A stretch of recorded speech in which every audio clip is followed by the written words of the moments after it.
Bert Wilson. These are his stories. They're true stories. And the last line of this poem is, I think it's the most beautiful line of poetry I've ever written, and it's totally a quote. He just said it over lunch. So I don't even own it. So it's kind of a longish poem, but it's a Tuskegee Airmen poem. It's called Lonely Eagles. And I think the only thing that might require an explanation is the word, the Spookwaffe, which my father had written over the class picture of his Tuskegee Airmen graduating class. So it's the black Waffe. As opposed to the Luftwaffe. As opposed to the Luftwaffe. Yes. Okay, it's Lonely Eagles. Being black in America was the original catch, so no one was surprised by 22. The segregated airstrips, separate camps. They did the jobs they'd been trained to do. Black ground crews kept them in the air. Black flight surgeons kept them alive. The whole group removed their headgear when another pilot died. They were known by their names, Ace and Lucky, Skyhawk Johnny, Mr. Death, and by their positions and planes, red leader to yellow wingman, do you copy? If you could find a fresh egg, you bought it and hid it in your dop kit or your boot until you could eat it alone. On the night before a mission, you gave a buddy your hiding places as solemnly as a man dictating his will. There's a chocolate bar in my Bible. My whiskey bottle is inside my bedroll. In beat-up flying tigers that had seen action in Burma, they shot down 3 German jets.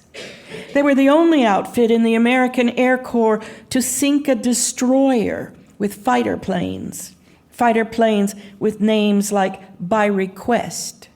Sometimes the radios didn't even work. They called themselves Hell from Heaven, this Spookwaffe, my father's old friends. It was always maximum effort. A whole squadron of brother men raced across the tarmac and mounted their planes. My tent mate was a guy named Starks. The funny thing about me and Starks was that my air mattress leaked and Starks's didn't. Every time we went up, I gave my mattress to Starks and put his on my cot. One day we were strafing a train. Strafing's bad news. You have to fly so low and slow, you're a pretty clear target. My other wingman and I exhausted our ammunition and got out. I recognized Starks by his red tail and his rudder's trim tabs. He couldn't pull up his nose. He dived into the train and bought the farm. I found his chocolate, 3 eggs, and a full 5th of his hoarded-up whiskey. I used his mattress for the rest of my tour. It still bothers me sometimes. I was sleeping on his breath. Oh. Thank you, Professor, who've just gotten back from sabbatical.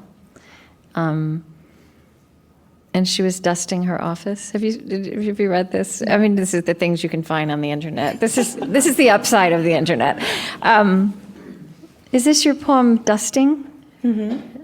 It's a small poem, is it? I don't know if this is the whole thing. You want to read it? She put it on her blog? She put it on her blog, so I'll read what she wrote. You know, she wrote the blog title was "The Spiritual Case for Dust." But why don't you read it, and then I'll read what she said. Okay. It's in that shaded area. Okay, it's a part of it. I don't remember. It's just a part of it. Okay. Thank you for these tiny particles of ocean salt, pearl necklace viruses, winged protozoans, for the infinite, intricate shapes of submicroscopic living things. Yeah. And she wrote, Nelson's poem and my dusty office reminds me that the unpolished and ordinary is cloaked in the extraordinary. Even as I settle back into my everyday life, in that dust, tiny tokens of the universe have settled into my office. Should I be able to sort through the motes, I expect I would find fragments brushed from the cliffs in Ireland, blown into the air by storms in the Pacific, and burnt off comets that blundered into Earth's atmosphere. Crumbs of the infinite lie scattered across my desk. I'm suddenly hesitant to pick up my dust rag and wipe it all away.